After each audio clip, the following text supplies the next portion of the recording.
Want to know how to finish what you start? Would you like to be able to improve your follow-through with tasks? Well, that is exactly what we're tackling today. So if you want to know more about how to follow through, how to get things done, and how to be more productive, then stick around because in this video, I'm going to give you my insights in how to finish what you start. This is the final part of my latest series here, which is all about how to follow through and how to finish what you start.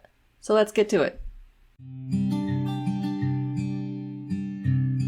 So hey there and welcome back. I'm Alicia from Alicia Cohen Designs, where I teach you intentional planning and productivity. If you're new around here, would you please do me a big favor and hit that subscribe button? It means a lot to me, helps support my channel, and it's just really nice to know that I have supporters out there. So please give that subscribe button a tap. And now let's get to our topic.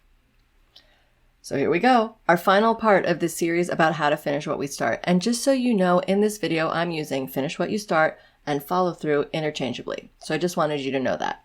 All right, so in this series, we're taking a look at the why under all of this difficulty with finishing what we start, and we're also taking a look at the how.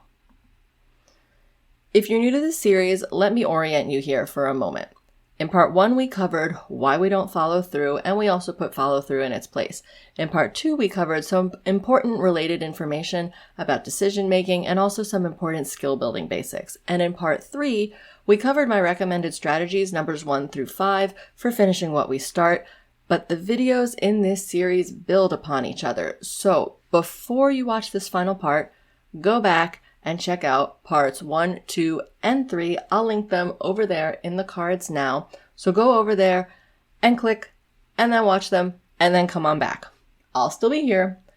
And for those of you who are current with this series, let's get into part 4 now. Just a quick reminder first. Remember that, just like in earlier parts of this series, I have a freebie for you. Did you check it out yet? It's linked in the description below so that you can snag it. It's called the Chaos to Calm Roadmap. And if you haven't checked it out yet, then more on this at the end of this video. So here's the plan for today's video. We're going to talk about numbers 6 through 10 of the 10 systems and strategies that I have for you to use in order to help you build your follow-through skill. Again, if you didn't catch the other parts of this series yet, please scroll down to the description now and grab those links because this video really won't make as much sense without those other parts first. All right, let's dive into strategies 6 through 10. Number 6, it's a choice, not a feeling. Have you ever heard someone talk about how love is a feeling, but it's also a choice, perhaps related to marriage or parenting, that sometimes we feel all those loving feelings, and that's great, but other times we're not feeling those loving feelings, but we still choose to act in a loving way. We're participating in love as an action, separate from love as a feeling.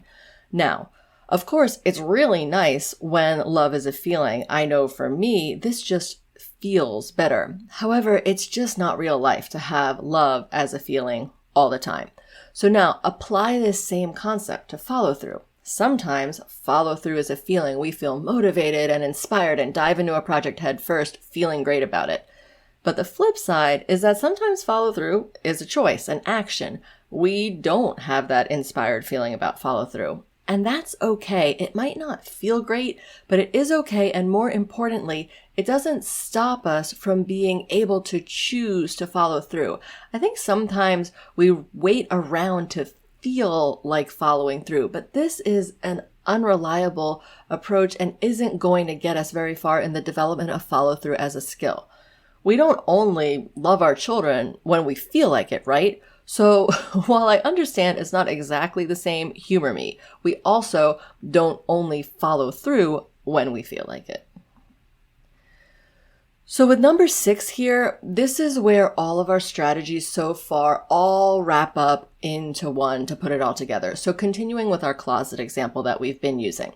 It's Saturday morning, your alarm goes off on your phone to remind you to declutter your closet. You set your timer for 20 minutes and get to work, boom, done. But maybe you say, Alicia, I woke up and didn't feel like decluttering my closet. So I say to you, set the timer for 10 minutes or 5 minutes or 1 minute. Do something. You're building a skill. You're building a follow-through muscle.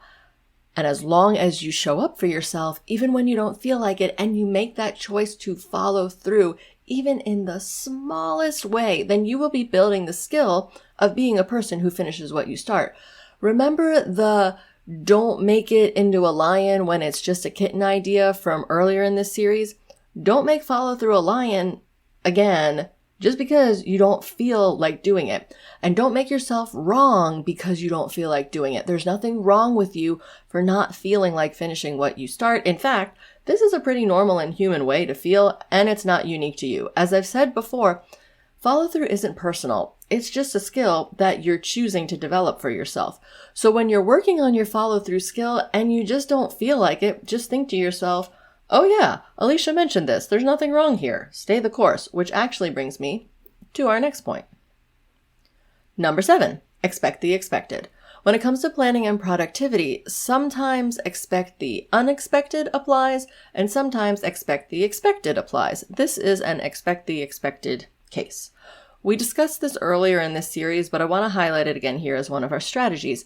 Expect that some days, or maybe most days, you might not get the follow-through feeling.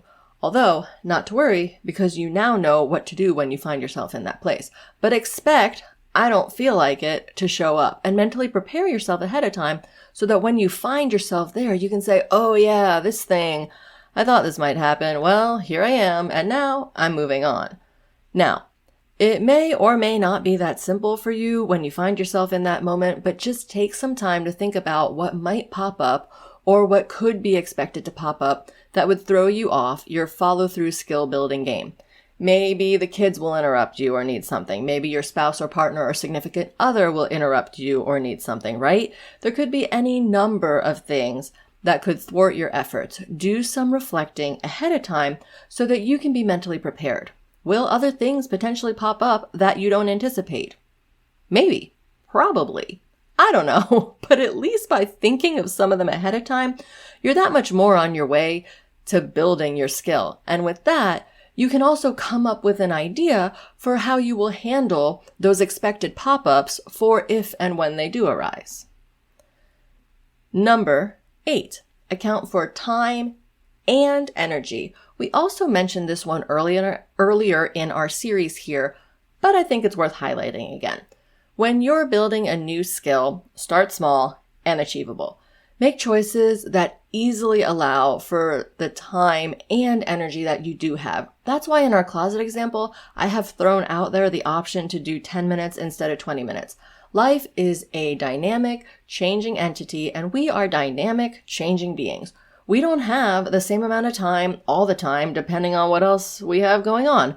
We don't have the same amount of energy all the time, depending on how we're feeling and what else is going on. However, in all of this, there is a way to have other things going on, honor the time and energy that we do have, and still build the skill of follow-through. The trick is just allowing for the fluctuations and making decisions accordingly. Progress is progress with building a new skill. A baby step is still progress.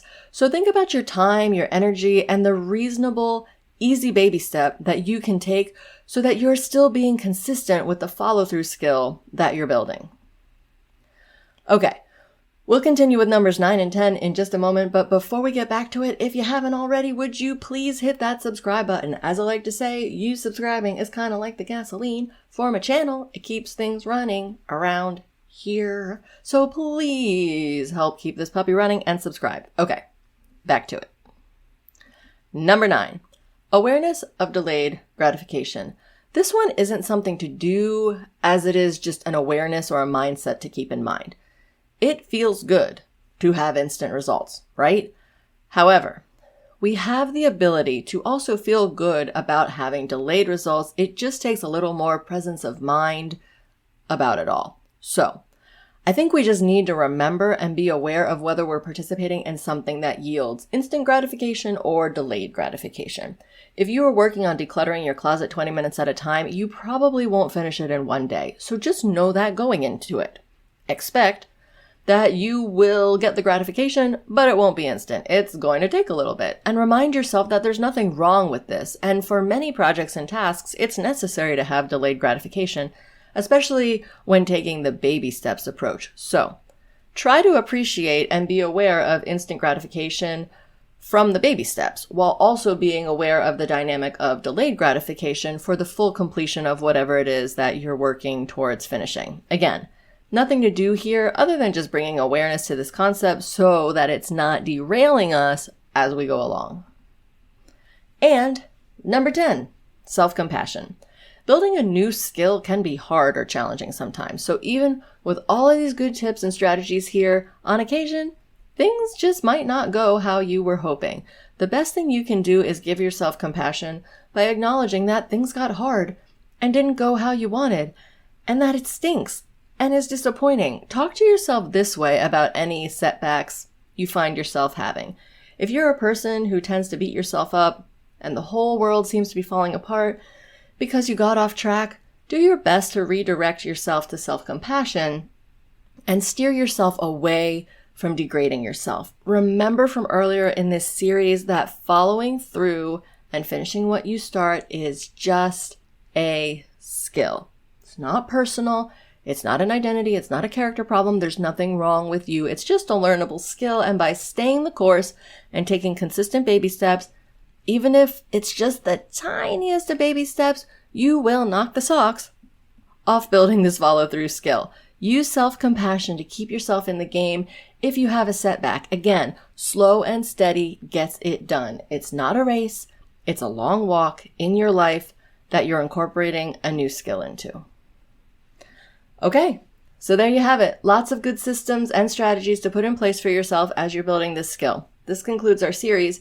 Be sure to check back next week because I'll be starting a brand new series for you all, so keep an eye out for that coming your way soon. And before we go, I just want to remind you about my freebie that's linked in the description below. It's called the Chaos to Calm Roadmap. It's a downloadable PDF that goes through the 6 steps for going from feeling overwhelmed in your life to feeling in control in your life.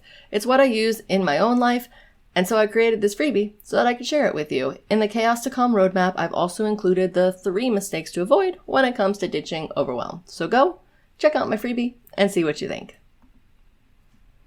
As always, thanks so much for spending this time with me. Be on the lookout for my next new series coming your way very soon.